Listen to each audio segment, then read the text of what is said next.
Salut, c'est Cassosef d'Ouvre ton Grelier. Je sais, je fais pas beaucoup de... Mais je persiste et signe. Allez, je lâche rien. Et donc ce soir, je vais te lire le chapitre sur la folie que l'on trouve dans le livre d'Arthur Schopenhauer, Le monde comme volonté et représentation, tome 2. Sur la folie.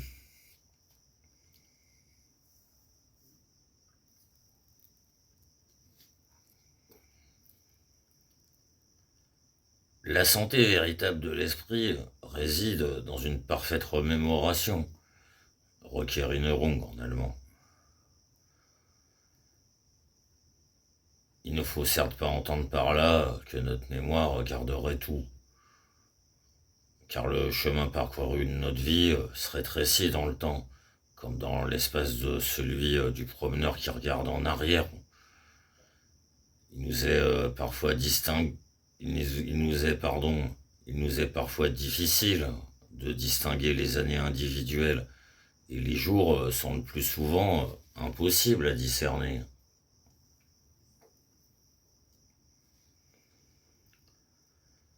Or, en vérité, ce ne sont que les événements tout à fait identiques, revenant à un nombre incalculable de fois, et dont les images se recouvrent, pour ainsi dire, qui doivent converger dans la mémoire, Erinnerung en allemand, au point de devenir individuellement méconnaissable. Alors que tout événement, un tant soit peu singulier ou important, doit pouvoir être retrouvé dans la mémoire, à condition que l'intellect soit normal, vigoureux et parfaitement sain.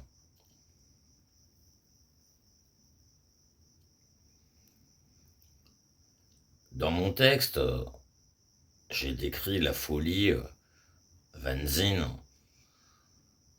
comme le fil déchiré de cette mémoire qui se déroule de manière homogène, bien que son ampleur et son évidence décroissent continuellement. Les considérations suivantes sont destinées à confirmer ce fait.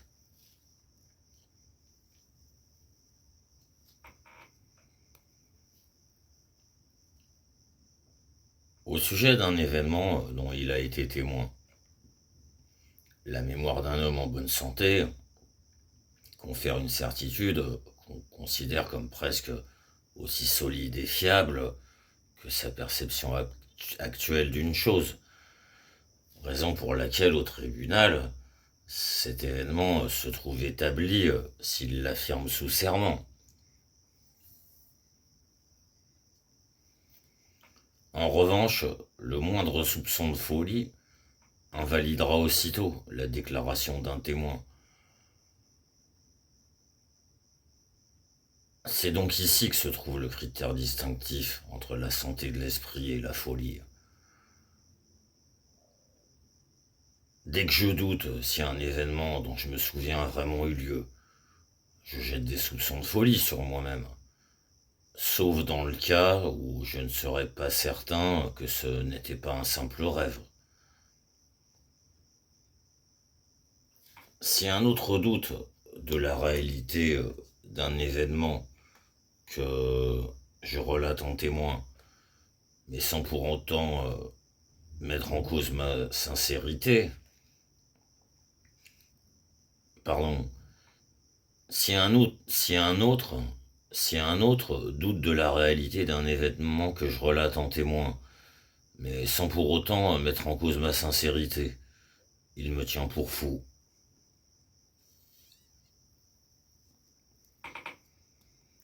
Celui qui, par la répétition fréquente du récit d'un événement qu'il a inventé de toutes pièces, finit par y croire lui-même, peut, sur ce point, être considéré comme proprement fou. On peut croire un fou capable d'idées amusantes, de pensées intelligentes, voire de jugements exacts, mais on n'accordera pas de validité à ces témoignages sur des événements passés. Dans la Lalita Vistara, la bien connue histoire de la vie du Bouddha, Shakyamuni, on raconte qu'au moment de sa naissance, dans le monde entier, tous les malades ont guéri, tous les aveugles retrouvaient la vue, tous les sourds recouvraient l'ouïe, et tous les fous retrouvaient leur mémoire. Ce dernier point est même mentionné en 2 passages.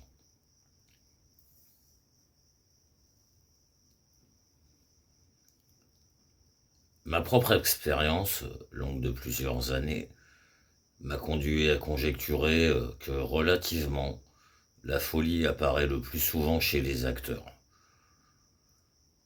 Et combien ces gens-là abusent-ils de leur mémoire? Chaque jour, ils doivent s'exercer un nouveau rôle ou rafraîchir un ancien. Or, ces rôles sont tous sans aucun lien entre eux, voire en opposition ou en contraste. Et chaque soir, l'acteur s'efforce de s'oublier entièrement pour être un autre. Voilà, pour ainsi dire, une voie royale pour la folie.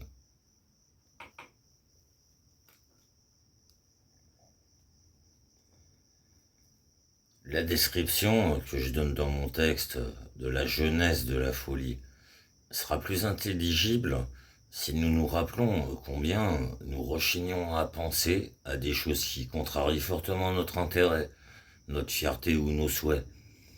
Combien il nous est pénible de nous décider à soumettre celle-ci à notre propre intellect pour un examen précis et sérieux. Combien, en revanche, il nous est facile de nous en éloigner inconsciemment, ou de bévouste, ou de les esquiver. Combien, au contraire, les affaires agréables nous viennent spontanément à l'esprit et reviennent toujours bien que nous les chassions, raison pour laquelle nous méditons sur elles des heures durant.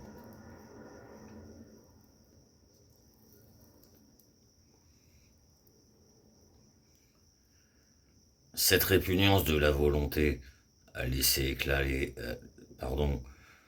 cette répugnance de la volonté à laisser éclairer par l'intellect ce qui la contrarie, abrite le lieu par où la folie peut faire effraction dans l'esprit. Car tout nouvel incident contrariant doit être assimilé par l'intellect, c'est-à-dire se voir assigner une place dans le système des vérités se rapportant à notre volonté et à son intérêt, quel que soit l'objet plus agréable qu'il ait eu à refouler. Dès que ce processus est accompli, l'incident est déjà bien moins douloureux. Mais cette opération elle-même est souvent fort douloureuse, et dans la plupart des cas, se déroule non sans lenteur et résistance.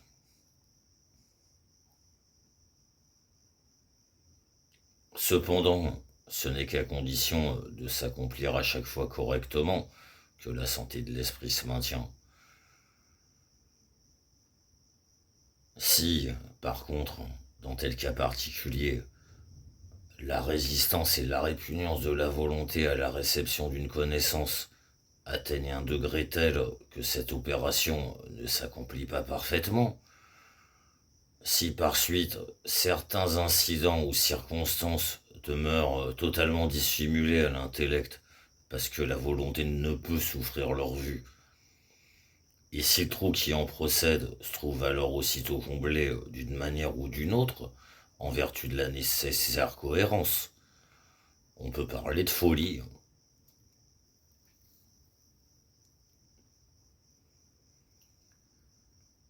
Car l'intellect a abandonné sa nature pour plaire à la volonté. Désormais, l'homme s'imagine ce qui n'existe pas. Or la folie, qui naît ainsi, devient maintenant le lété de souffrances infinies. Elle était le dernier expédient de la nature angoissée. Elle était le dernier expédient de la nature angoissée, c'est-à-dire de la volonté.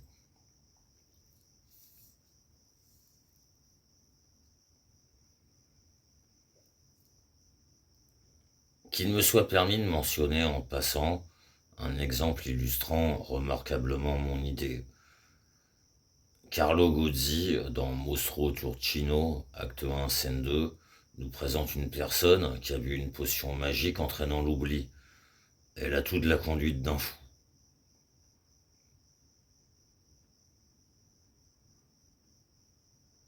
Selon la description donnée plus haut, on peut donc considérer qu'à l'origine de la folie se trouve le geste véhément de se sortir de l'esprit telle ou telle chose, ce qui n'est cependant possible qu'à condition de se mettre dans la tête telle ou telle chose. Selon la description donnée plus haut, on peut donc considérer qu'à l'origine de la folie se trouve le geste véhément de se sortir de l'esprit telle ou telle chose, ce qui n'est cependant possible qu'à condition de se mettre dans la tête, telle ou telle autre. Le processus inverse, où le premier geste est le se mettre dans la tête, le second, le se sortir de l'esprit, est plus rare. Or, il a cependant lieu dans les cas où un individu garde constamment à l'esprit la cause qui a occasionné sa folie, sans jamais pouvoir s'en détacher.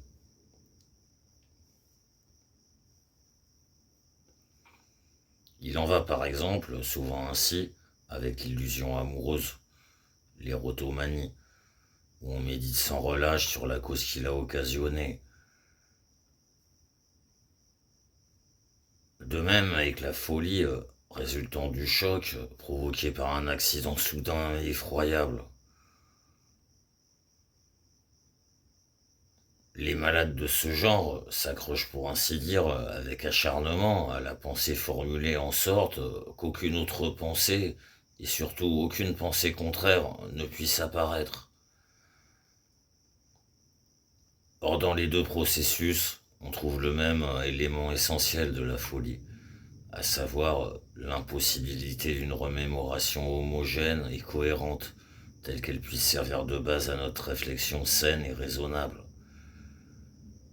Le contraste décrit ici dans sa genèse, s'il est appliqué avec jugement, pourrait peut-être servir à faire un principe clair et profond pour une classification de la véritable folie délirante, en allemand Irrwahn.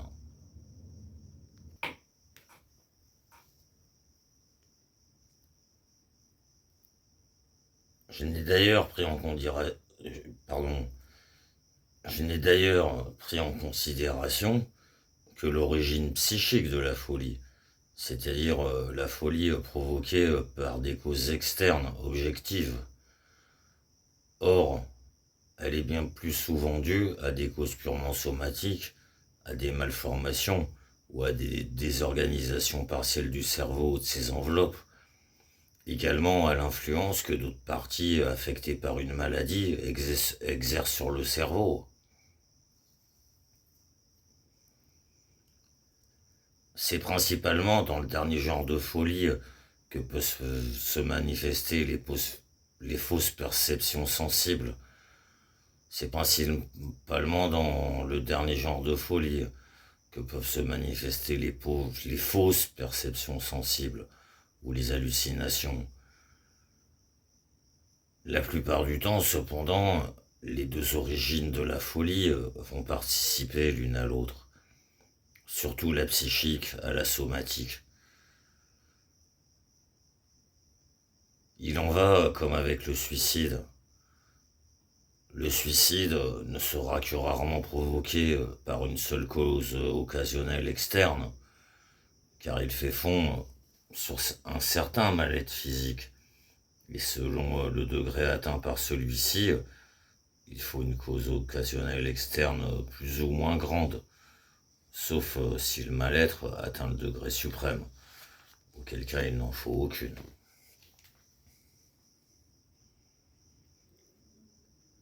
C'est pourquoi aucun malheur n'est assez grand pour pousser un homme au suicide, et aucun n'est assez petit pour n'y avoir déjà incité. J'ai décrit la genèse psychique de la folie telle qu'elle est provoquée à ce qui semble par un grand malheur chez un individu sain.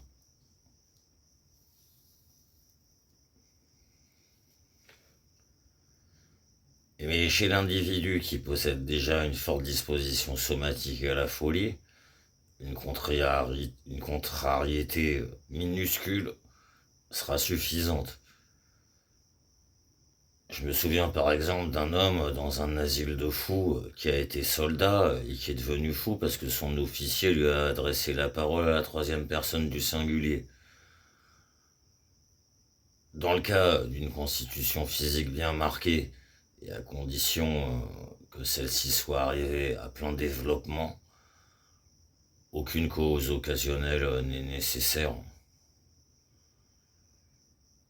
La folie qui naît de causes purement physiques peut éventuellement, par l'inversion violente du cours de la pensée qui en est à l'origine, provoquer un certain type de paralysie ou une dépravation de certaines parties du cerveau. Dépravation qui, si on n'y remédie pas au plus vite, devient permanente. Raison pour laquelle la folie est guérissable dans ses débuts, mais non si on attend trop longtemps.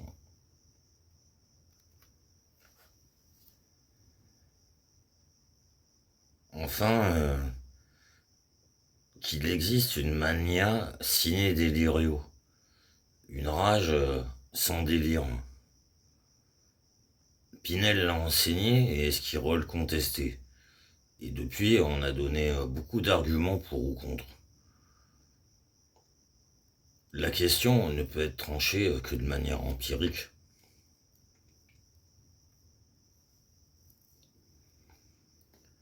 Mais si une telle situation se présente réellement, on peut l'expliquer par ceci, que temporairement, la volonté se soustrait tout à fait à la domination et à la direction de l'intellect, et donc au motif, en vertu de quoi elle apparaît comme une force de la nature aveugle, violente, destructrice, et se manifeste par conséquent comme une fureur qui veut détruire tout ce qui se trouve sur son passage. La volonté ainsi déchaînée est alors pareille au fleuve qui a brisé le barrage, au cheval qui a désarçonné son cavalier, à l'horloge à laquelle on aurait enlevé les vis d'arrêt. Or ce n'est que la raison, c'est-à-dire la connaissance réflexive, qui est touchée par cette suspension, mais non aussi l'intuitive, car autrement la volonté serait sans direction et l'homme demeurerait immobile. L'enragé perçoit bien plus tôt les objets, puisqu'il se déchaîne contre eux. De même, il a conscience de sa conduite actuelle, et s'en souvient après. Mais il y est sans aucune réflexion. C'est-à-dire qu'il n'est aucunement dirigé par la raison, et par suite entièrement incapable de considérer ce qui est absent, passé ou à venir, ou d'en tenir compte.